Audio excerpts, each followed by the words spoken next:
Think about it. Fanfiction is canon.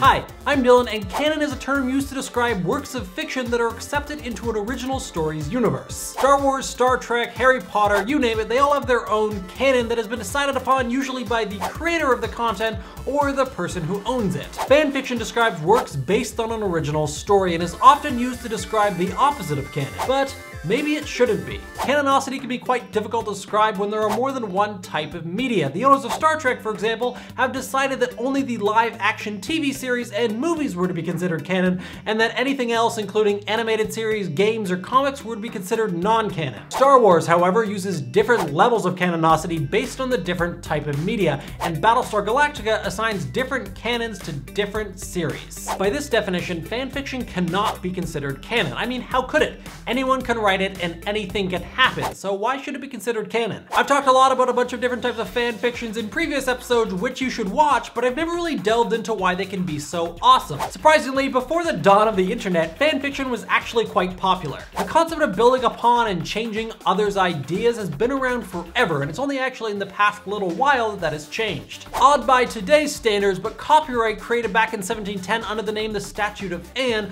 was originally created to empower creators to create. It allowed creators to profit off their works for a limited amount of time while still being able to build off of the works of others. Over the years, the amount of time a creator can hold on to their own copyright has increased to the point where it's impossible to build off of other people's work, which is detrimental because great content isn't made in a vacuum. Everything is influenced by what came before it and will influence what comes after. By today's standard, fanfiction definitely sits in the wrong of copyright because it's based on other people's ideas, but I don't think it's necessarily copy wrong. In the late 1860s, fans of Lewis Carroll unknowingly started the genre of fanfiction by writing alternate endings to his works. But it wouldn't be until 1967, when the second season of Star Trek aired, that we'd see a more modern version of the genre. Fans of the show began writing their own fanzines, which explored different plot lines and relationships from their beloved show. Many of these fanzines were written by women, and they explored different plot lines and characters that were underserved by such a male-focused show. In her book, The Cultural Life of Intellectual Properties, Rosemary Coombe writes that women wrote these fanzines in order to explore their own subordinate states and to express anger and frustration with the current social conventions. Fanfiction served as a platform for social criticism in a society dominated by men where women didn't have an equal voice. The same thing began to happen in greater bulk with the advent of the internet. Slash is a fanfiction genre which features stories that previously featured two heterosexual characters turned homosexual. This type of fanfiction not only allows homosexual readers to relate better to the characters, but it provides stories that may be more relevant to their lives. Fanfiction is important because underserved demographics always serve themselves. We're living in a time where people are no longer passive consumers, they're active content creators and collaborators. In his documentary RIP, a Remix Manifesto, Brett Gaylor explores the idea that remix is the language of our generation. He explores artists like Girl Talk, whose entire musical style is based on sampling other people's work. Sampling has become an instrument, taking noises and transforming them into something they were never supposed to be. Fanfiction is the same thing. It takes a base idea and transforms it into something it was never supposed to be. Yet people are still resistant to the idea of including fanfiction in canon, and they have classified it as fanon or fan canon, when really it should just be folded into the regular canon in the same way that Star Wars folds in different levels of canon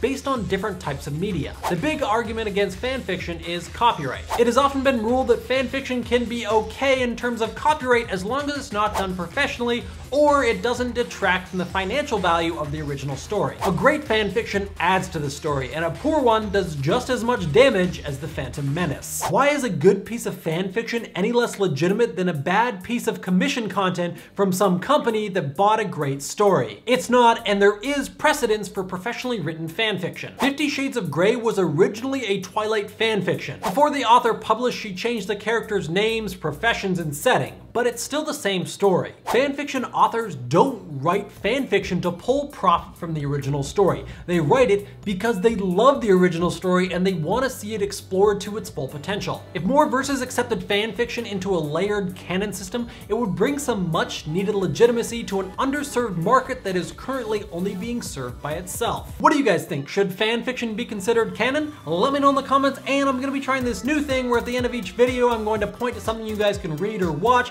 that heavily inspired the episode. This week, I was heavily inspired by RIP, a remix manifesto, which you guys can go check out by clicking here or in the description or something.